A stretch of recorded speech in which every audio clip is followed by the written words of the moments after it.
and we'll fly.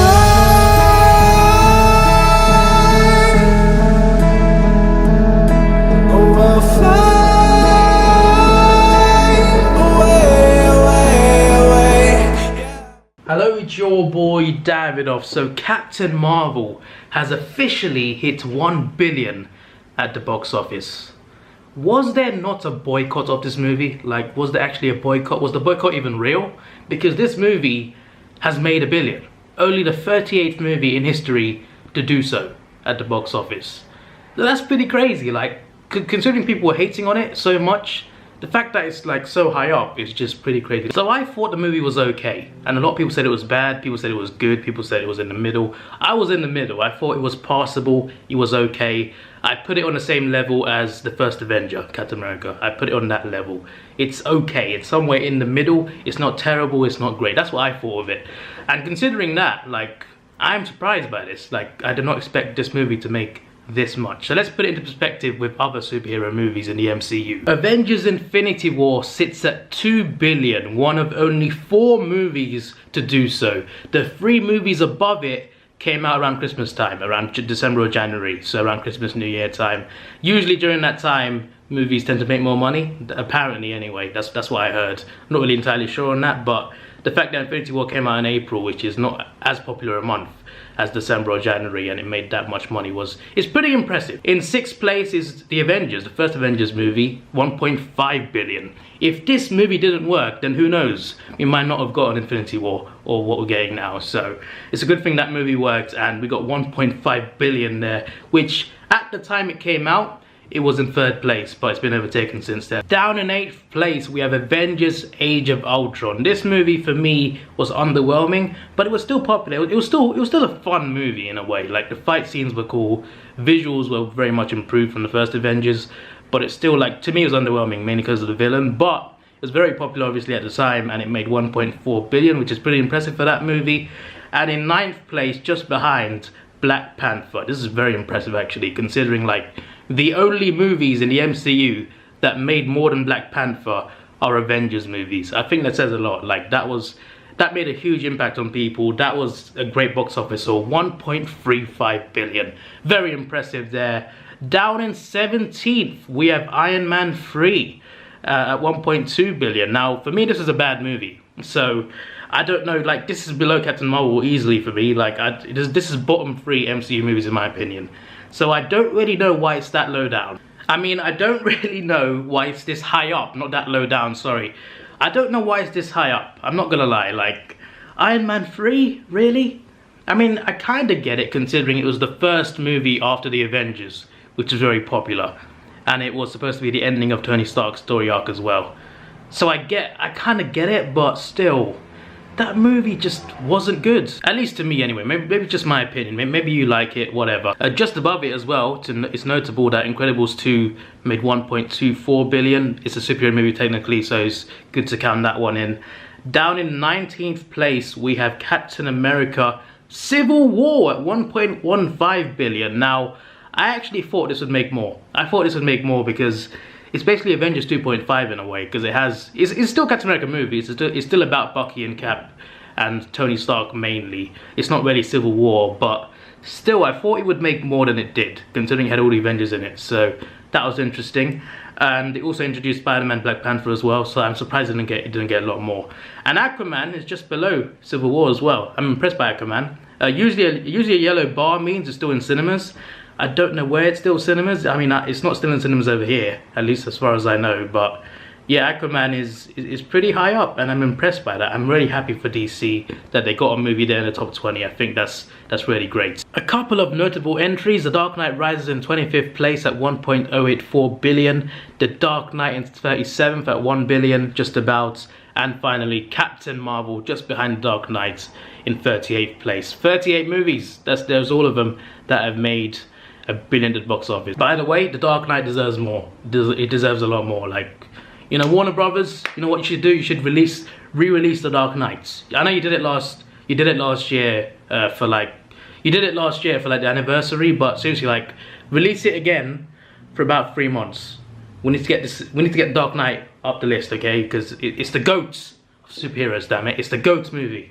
But anyway, as I was saying, yeah, Captain Marvel, I'm surprised. I'm surprised considering people were hating on it.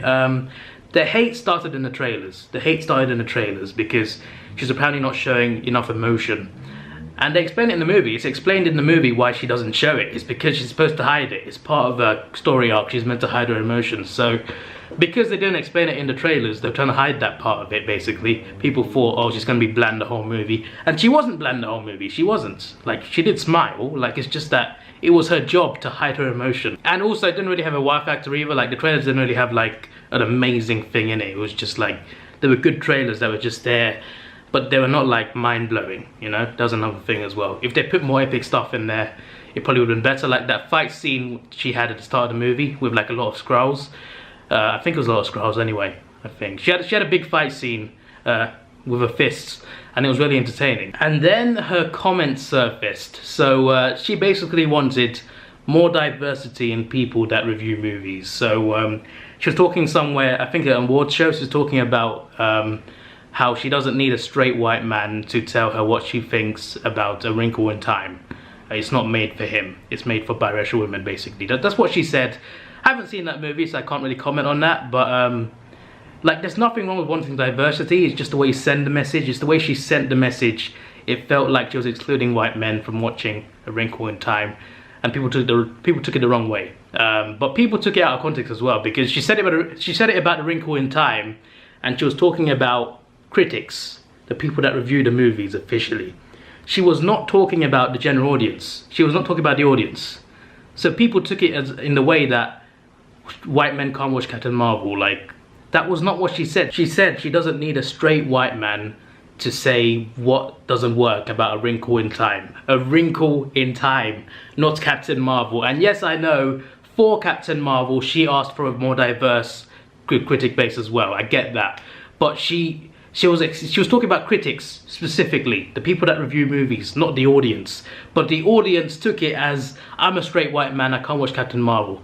Even though she wasn't even talking about Captain Marvel, she was talking about A Wrinkle in Time, which is not Captain Marvel. It was blown out of proportion. It was blown out of proportion. Then all these rumors came out that the Russos didn't want her in the movie, which is really weird because Captain Marvel was officially announced in 2014.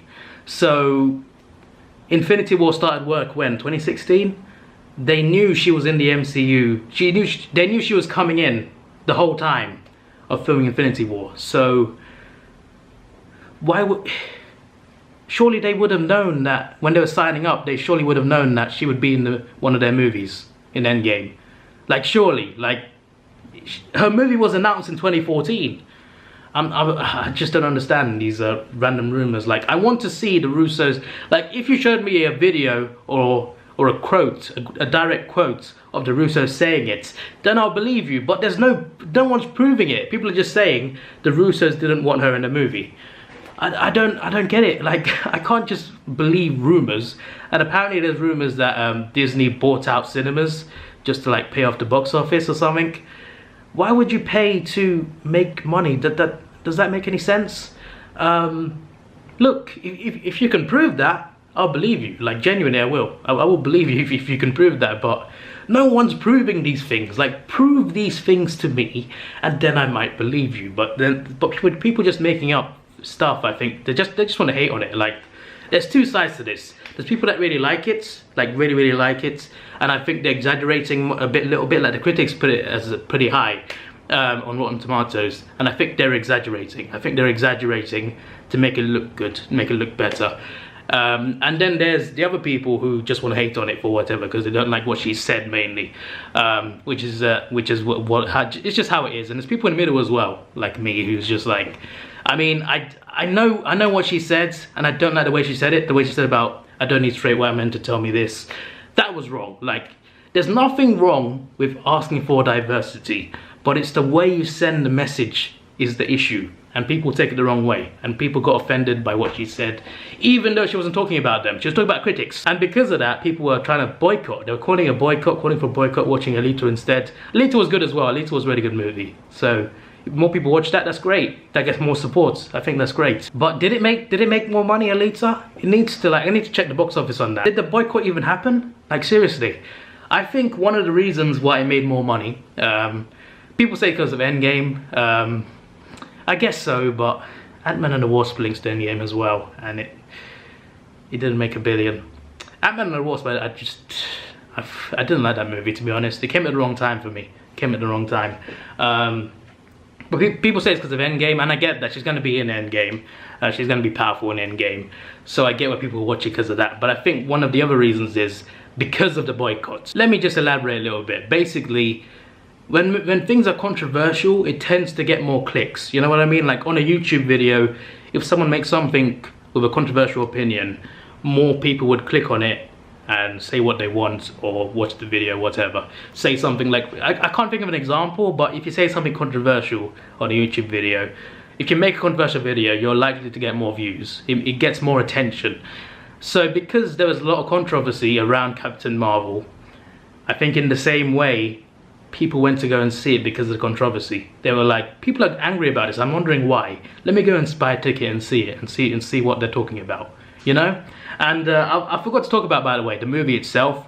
When it came out, before it came out, people were hating on it already because they said it was terrible when they haven't even seen it, and I was like, okay, you're just hating on it for no reason. And then when the movie came out, people watched it and didn't like it. A lot of people didn't like it. People loved it, didn't like it, people hated it, people were okay with it like me. There's a lot of mixed feelings around it based on audiences and critics as well.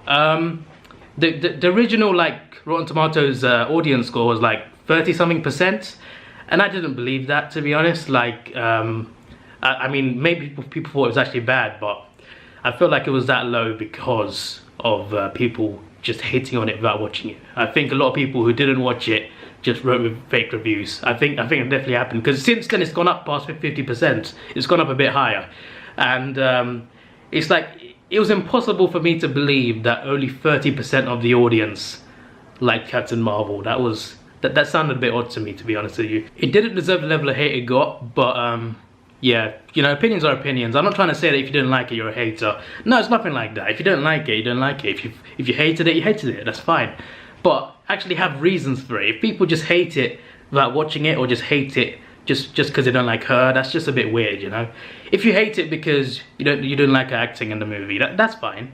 That's fine. If you hate it because you don't like the storyline, you don't like the plot itself, the plot holes, the movie, the scrolls, whatever's. If you hate it for something that's in the movie, that's completely fine. But people, a lot of the haters are hating it without even watching it, like for no reason, and they're hating it just for the sake of hating it, and I think that's a little bit weird. And it's weird on the other side as well, because some people are saying it's so great, it's like it's this amazing thing, and when I see people like that, I'm like, I think you might be exaggerating, and maybe you love it, maybe you do actually love it, but I think some people also exaggerate the other way as well. Some people think, oh my god, this is great, this is one of the greatest MCU movies.